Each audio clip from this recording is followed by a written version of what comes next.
Welcome back, friends. Took a little break from the channel, but we have returned.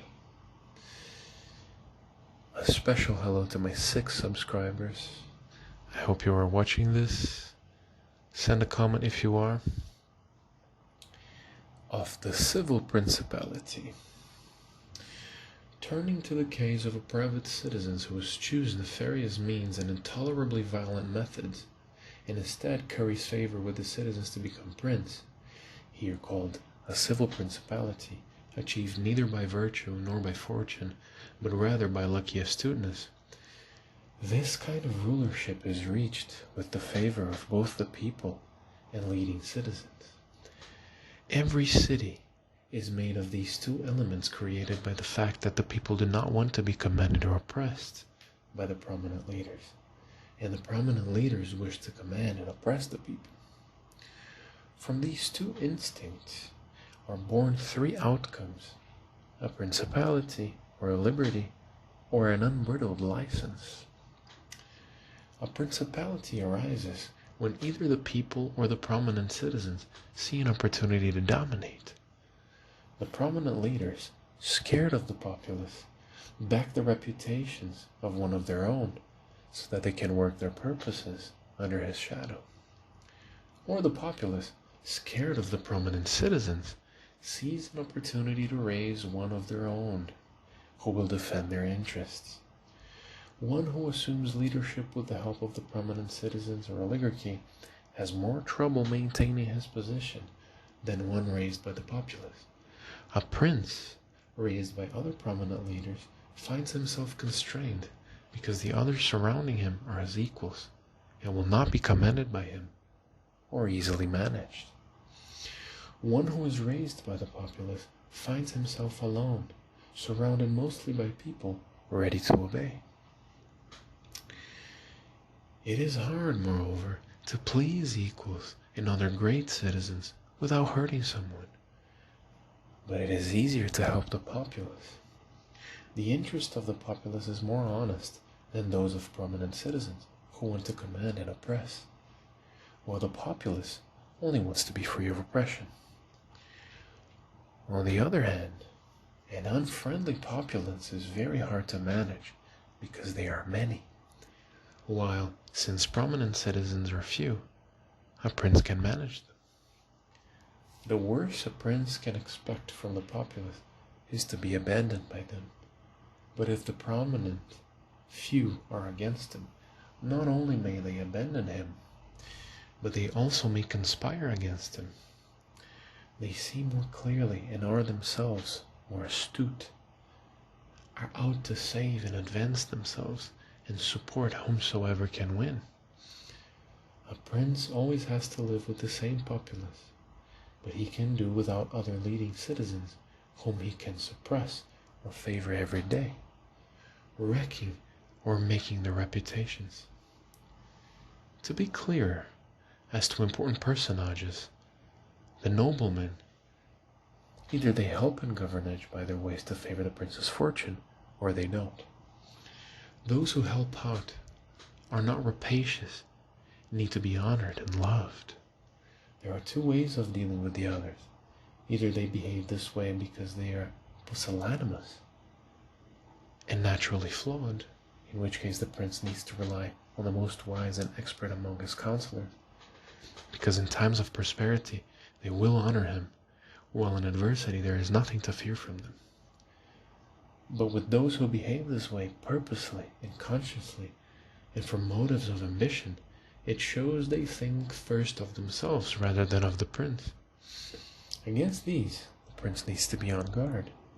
He should fear and treat them as enemies. In times of trouble, they will always help to ruin him.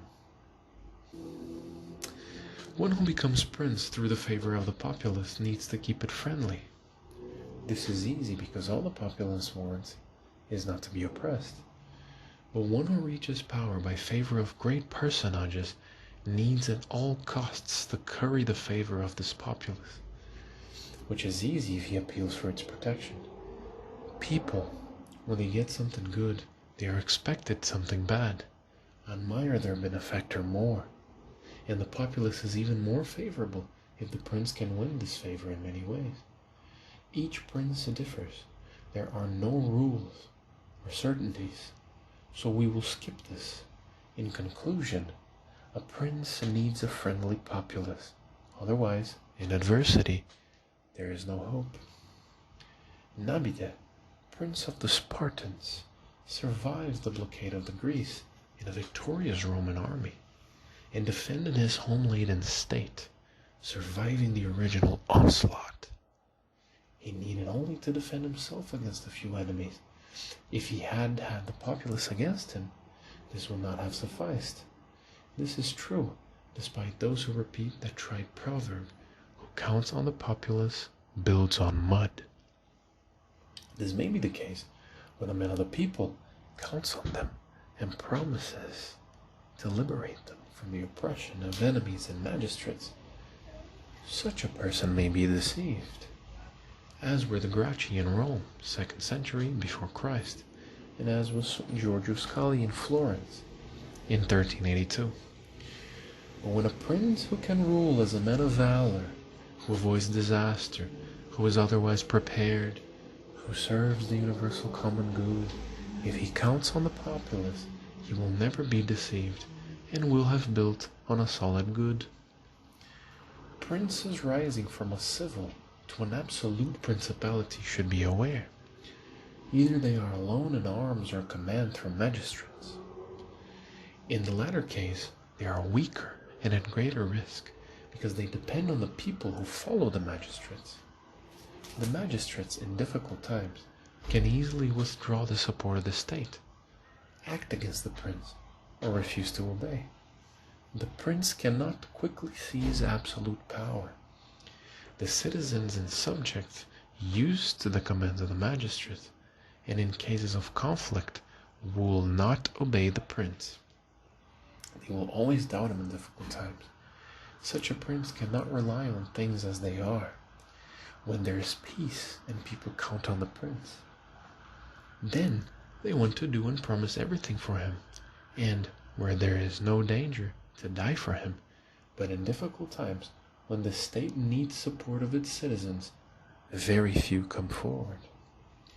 This is more dangerous to the more exceptional the need. So a prince needs to find a way to make the citizens at all times, in all ways, dependent on the state and on him. And only then they will remain faithful. Meaning, if the prince controls the flow of information, right?